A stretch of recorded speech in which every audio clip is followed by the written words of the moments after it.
सुन मेरे प्यारे बच्चे, जिस रात तू अकेला रोता है उस रात का उत्तर श्री कृष्ण के पास है। और आज मैं श्री कृष्ण तुझे सीधा कह रहा हूं, तेरा जीवन साथी दूर नहीं है, बस तैयार हो रहा है। तू सोचता रहा, क्या सच में कोई होगा जो मेरी आत्मा की भाषा समझेगा। दिन में तू मुस्कान ओढ़ लेता है, रात में तू भीतर ही भीतर टूटता है। आज मैं श्री कृष्ण तुझे वो संकेत देने आया हूं जो शोर नहीं करता पर तेरी रूह को जगा देता है। अगर श्री कृष्ण आपके संकट हरते हैं तो कमेंट में 8888 लिखो। शांत हो जा, एक गहरी सांस ले, आंखें नम हो या मन में अंधेरा, श्री कृष्ण तेरे साथ है। वृंदावन की शांति से मैं श्री कृष्ण अब सीधे तुझसे बात कर रहा हूं, केवल तेरे लिए। सुन मेरे प्यारे बच्चे, तू जिसे देरी कहता है ना, मैं श्री कृष्ण उसे रक्षा कहता हूं। समय कभी छीनता नहीं, समय परखता है, और जो परख में खरा उतरता है उसके लिए समय वरदान बनकर लौटता है। तूने मुझसे कितनी बार पूछा है, श्री कृष्ण क्या मैं सच में अकेला हूं? श्री कृष्ण क्या मेरी प्रतीक्षा व्यर्थ है? मैं जानता हूं तेरे चेहरे की हंसी के पीछे भी कई रातों का अंधेरा छुपा है। मैं जानता हूं तेरी आंखों के आंसू भी कई बार तूने तकिए में दबा दिए हैं। सोच जरा, जब तू मंदिर में घंटी बजाता है, ध्वनि एक पल में चली जाती है पर उसकी कंपन हवा में देर तक रहती है। वैसे ही तेरी प्रार्थना भी शब्द नहीं है, कंपन है, और वो कंपन सृष्टि में घूमती है, मेरे पास नहीं, मुझसे आगे तक। तेरा जीवन साथी कोई कल्पना नहीं है, तेरा जीवन साथी कोई अधूरा स्वप्न नहीं है। वह भी इसी धरती पर सांस ले रहा है, अपने हिस्से की पीड़ा से गुजर रहा है, अपने भीतर तुझे महसूस कर रहा है। हो सकता है उसने तेरा नाम अभी न जाना हो, पर उसकी आत्मा ने भी किसी रात आकाश की ओर देखकर कहा होगा, हे श्री कृष्ण, यदि मेरा कोई है तो उसे मेरी ओर ले आओ। और सुन, जब दो प्रार्थनाएं एक ही धड़कन में मिलती है तो सृष्टि को झुकना ही पड़ता है। मैं झुकाता हूं ताकि मिलन भय से नहीं, शांति से हो। मैंने तुम दोनों को अलग अलग राहों पर इसलिए चलाया क्योंकि अधूरा मन अधूरा प्रेम करता है और अधूरा प्रेम अक्सर बंधन बन जाता है। पर मैं बंधन नहीं देता, मैं ऐसा संबंध देता हूं जहां दो आत्माएं एक दूसरे को कैद नहीं करती, एक दूसरे को मुक्त करती है।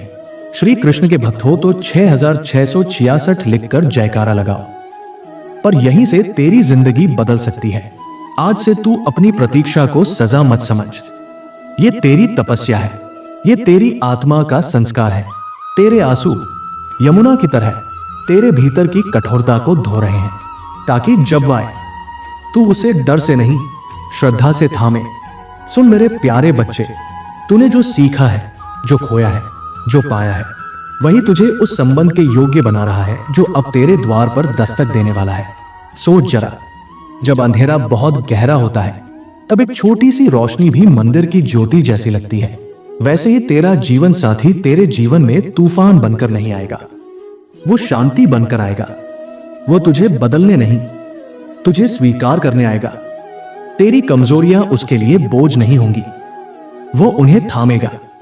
जब तू थक जाएगा वो तेरी चुप्पी का सहारा बनेगा, जब तू भटक जाएगा वो तेरी दिशा बनेगा। ये मिलन केवल दो शरीरों का नहीं होगा, ये दो यात्राओं का संगम होगा। और सुन, जो देरी तूने देखी है वो देरी नहीं थी, वो सुरक्षा थी। कई बार मैं देर इसलिए करता हूं ताकि सही चीज गलत समय पर न मिले, क्योंकि सही चीज भी गलत समय पर मिले तो दुख देती है। श्री कृष्ण के चरणों में विश्वास है तो 2222 लिखो। रुक, एक पल ठहर, सोच जरा, तू जिस डर को सबसे ज्यादा छुपाता है, मैं फिर टूट जाऊंगा। क्या वही डर तुझे कमजोर कर रहा है या तुझे सिखा रहा है कि अब प्रेम को पूजा कैसे बनाना है? नीचे टिप्पणी में केवल एक शब्द लिख, श्री कृष्ण, ताकि मैं जान सकूं मेरा संदेश तेरे दिल तक पहुंचा या नहीं। सुन मेरे प्यारे बच्चे, तू बार बार पूछता है संकेत कब मिलेगा? मैं बता देता हूं, संकेत शोर नहीं करते, संकेत शांति में आते हैं। अचानक एक दिन तेरा मन हल्का होने लगेगा, बिना कारण मुस्कान आने लगेगी, पुराने घावों की टीस कम होने लगेगी, भीतर का बोझ जैसे उतरने लगेगा। ये संयोग नहीं है, ये तैयारी है। जब आत्मा मिलन के लिए तैयार होती है, बोझ अपने आप गिरने लगते हैं। अगर श्री कृष्ण आपके साथ हैं, तो 3333 लिखो। पर यहीं से तेरी जिंदगी बदल सकती है। तू जिस डर को लेकर बैठा है, कहीं भरोसा फिर टूट ना जाए। मैं उस डर को मिटा नहीं रहा, मैं उस डर को पवित्र कर रहा हूं, ताकि तू अंधा प्रेम न करे, तू सचेत प्रेम करे, जहां विश्वास भी हो और मर्यादा भी। अब सुन, जब वो आएगा, कोई ढोलन गाड़े नहीं बजेंगे। शायद वो क्षण बहुत साधारण होगा, एक बातचीत, एक नजर, एक एहसास, और उसी पल तेरा मन कहेगा यही है, क्योंकि आत्मा पहचानती है, उसे प्रमाण नहीं चाहिए। सोच जरा, बांसुरी की ध्वनि सुनकर तू तर्क नहीं करता, तू भीतर से समझ जाता है। वैसे ही उस मिलन में भी एक शांति होगी, एक रोशनी होगी, जैसे अंधेरे कमरे में अचानक दीपक जल जाए।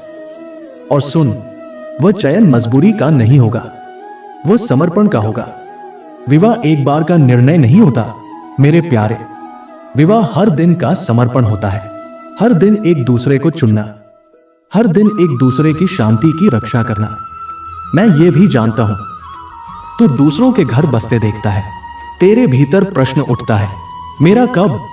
उस प्रश्न में ईर्ष्या नहीं है, उसमें थकान है, और मैं सबसे पहले थके हुए मन को विश्राम देता हूं। अब वो विश्राम आ रहा है। याद रख, जब वह आएगा, वो परिपूर्ण होकर नहीं आएगा, जैसे तू भी परिपूर्ण नहीं है। पर तुम दोनों की अपूर्णताएं एक दूसरे को पूरा करने नहीं आएंगी, वे एक दूसरे को स्वीकार करने आएंगी। यही सबसे बड़ा चमत्कार है। प्रेम सुधार नहीं करता, प्रेम स्वीकार करता है, और स्वीकार में ही शांति जन्म लेती है। अगर मेरा संदेश तेरे दिल तक पहुंच रहा है, तो इस वीडियो को लाइक कर दे, क्योंकि जब तू लाइक करता है, तू केवल वीडियो को नहीं, मेरे वचन को हां कहता है। और टिप्पणी में लिख, मैं तैयार हूं। श्री कृष्ण। अब सुन, यही वो क्षण है जहां तेरी आत्मा कांपती भी है और जागती भी है। तू सोचता है, तेरे भीतर जो खालीपन रहा, वो तेरी कमी थी। नहीं मेरे प्यारे बच्चे, मैं कहता हूं, वो खालीपन कमी नहीं था, वो जगह थी। मैंने वो जगह बनाई ताकि जब वो भर जाए, तुझे उसका मूल्य समझ आए। तूने कई बार समझौता किया, कई बार अपने मन को कहा, जैसा चल रहा है वैसा ही ठीक। पर भीतर एक आवाज उठती रही, नहीं, मेरे लिए कुछ और लिखा है। सुन, वो आवाज मेरी थी। मैंने तुझे साधारण प्रेम से बचाया, क्योंकि तेरा हृदय साधारण प्रेम के लिए नहीं बना। तुझे वो प्रेम चाहिए जो आत्मा तक पहुंचे, जो केवल साथ न चले, तुझे ऊंचा उठाए। और अब मैं तुझे अपना वचन देता हूं, तेरा जीवन साथी तेरे जीवन में आकर तुझे कम नहीं करेगा, वो तुझे विस्तृत करेगा, वो तुझे आईना दिखाएगा। पर ऐसा आईना जो दोष नहीं, संभावना दिखाएगा। सुन, जब प्रेम आता है, वो केवल सुख नहीं देता, वो जिम्मेदारी भी देता है। क्योंकि अब तेरे शब्दों से किसी की शांति जुड़ जाएगी, अब तेरे व्यवहार से किसी की मुस्कान जुड़ जाएगी। और यही प्रेम की पवित्रता है कि वो तुझे छोटा नहीं करता, वो तुझे बड़ा बनाता है। श्री कृष्ण की भक्ति दिखाओ, 3333 टाइप करो, और यहीं से तेरी जिंदगी बदल सकती है। जब तू ये मान लेगा, अब मुझे किसी की आवश्यकता नहीं, ठीक उसी क्षण प्रेम प्रवेश करता है। क्योंकि जो आवश्यकता से आता है, वो निर्भरता बन जाता है, और जो पूर्णता से आता है, वो साझेदारी बन जाता है। मैं तुझे निर्भरता नहीं दे रहा, मैं तुझे साझेदारी दे रहा हूं। इस संबंध में मतभेद होंगे, पर डर नहीं होगा। जहां डर नहीं होता, वहां संवाद जन्म लेता है, और जहां संवाद होता है, वहां प्रेम टिकता है। अब अपने मन से यह प्रश्न हटा दे, क्या मैं इसके योग्य हूं? सुन, तू योग्य है, इसलिए तो ये यात्रा अब तक चली है। प्रतीक्षा का वरदान हर किसी को नहीं मिलता। प्रतीक्षा उन्हें मिलती है जो भार उठा सकते हैं, जो सही समय तक खुद को संभाल सकते हैं। और अब मैं तेरे कान में धीरे से कहता हूं, ये जो तू भीतर भीतर हल्का सा परिवर्तन महसूस कर रहा है, ये यूं ही नहीं है। ये उस आत्मा की आहट है जो तेरी दहलीज पर खड़ी है, जैसे सुदर्शन चक्र के पास खड़े होकर भी तू सुरक्षा महसूस करता है, वैसे ही यह हट तुझे डराने नहीं, तुझे घर जैसा एहसास देने आई है। याद रख, जब वह आए उसे कसकर नहीं, श्रद्धा से थामना, क्योंकि जो श्रद्धा में बंधता है वह कभी टूटता नहीं। यह श्री कृष्ण का वचन है। मेरे प्यारे बच्चे, आज का जीवन सूत्र सुन। समय का काम रोकना नहीं होता, समय का काम तैयार करना होता है। इसलिए अपने अतीत को क्षमा कर, तुलना को छोड़ दे, अधीरता को विसर्जित कर और अपने वर्तमान को पूरी सांसों से जी। मैं प्रेम देने से पहले तुझे स्वयं से मिलाता हूं, क्योंकि जिसने स्वयं को पा लिया वही प्रेम को संभाल पाता है। अगले वीडियो में मैं श्री कृष्ण तुझे बताऊंगा 3 दिव्य संकेत जो स्पष्ट कर देंगे कि वो निकट है और ये समय पका हुआ है। वे संकेत इतने शांत होंगे पर इतने सटीक कि तू उन्हें अनदेखा नहीं कर पाएगा। यदि तू चाहता है कि श्री कृष्ण का संदेश रोज तेरे भीतर रोशनी बनकर उतरे तो सब्सक्राइब कर ले। यह केवल एक बटन नहीं, यह श्री कृष्ण के साथ तेरा विश्वास है। शांत रह, भय छोड़, श्री कृष्ण तेरे साथ है और बहुत शीघ्र तेरा जीवन साथी भी। राधे राधे।